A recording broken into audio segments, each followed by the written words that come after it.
Welcome to The Explainer. Today, we're going to dive into a really powerful lecture from 2009 by Radhanath Swami. He breaks down this incredible story from the Srimad Bhagavatam, this ancient epic Hindu text, all about an elephant king and his ultimate act of surrender.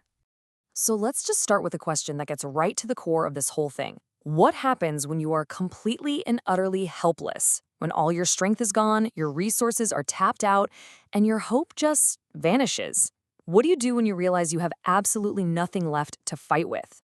To dig into this idea, Radhanath Swami takes us to the ancient story of Gajendra, the king of the elephants. Now, on the surface, it sounds like this dramatic battle between two massive animals. But the real story, well, that's a powerful metaphor for our own struggles.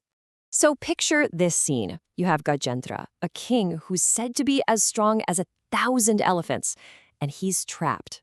Not just for a moment, but for years. He's locked in this life-or-death struggle, his leg caught in the jaws of a huge crocodile, fighting with every ounce of his being and getting absolutely nowhere. But as Radhanath Swami explains, this isn't just a physical fight, it's a test.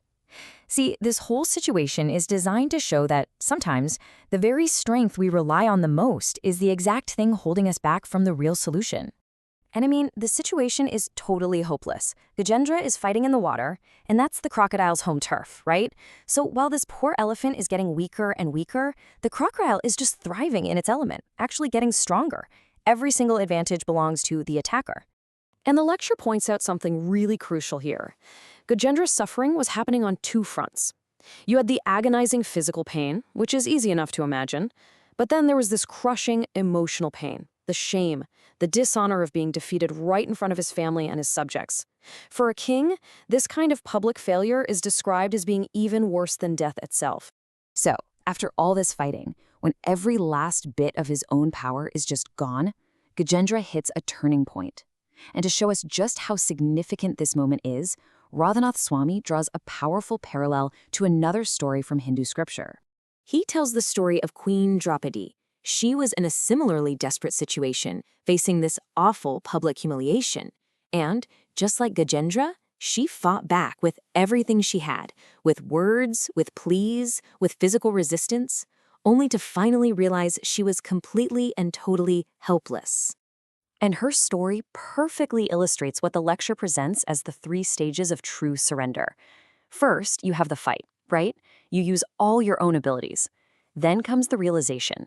That rock-bottom moment where you see your own efforts are pointless. And it's only then that the third step can happen, that sincere, heartfelt call for help. See, it's not passive weakness, it's an active choice. This quote from the lecture just nails the feeling of that moment. It's not about weakness at all, but about reaching this state of total dependence, a genuine feeling of, I have nothing and no one but you. Okay, so what is it that turns a desperate cry for help into a powerful act of devotion that actually gets a response? Well, according to the lecture, it all comes down to the quality of your faith. The lecture uses this brilliant metaphor. A prayer is like an envelope. You can have the right address on it, but what does the person getting it really care about? They care about the letter inside. That letter, your sincere feeling and your deep intent, that's called bhava. It's the substance, not just the ritual. So Gajendra didn't just hope someone was listening. He acted with what's called shraddha, or unwavering faith. The lecture explains this as this deep conviction that God, or Krishna, was present right there in that moment, watching, hearing, and ready to respond, even if he couldn't be seen. So why does this ancient story matter to us today, in our modern lives? This is where the lecture makes a very direct and pretty challenging connection. This is the big takeaway. The struggle of Gajendra isn't just some old story about an elephant, it's a metaphor for the human condition. We are Gajendra. We are all caught. This metaphorical crocodile is called Maya, the illusion of material existence, and its jaws have a lot of different teeth. Some of them feel pretty good, like success and honor. Others are obviously painful, like failure and loss. But Radhanath Swami's point is that whether we're experiencing pleasure or pain, we're still trapped in the very same jaws. And this, according to the lecture, is really the purpose of a spiritual life. It's not about finding a more comfortable spot inside the crocodile's mouth or trying to numb the pain. The ultimate goal is to get out of the jaws completely. And the lecture proposes that this escape is actually possible. Just like for Gajendra, it's not necessarily about a whole lifetime of perfect practice.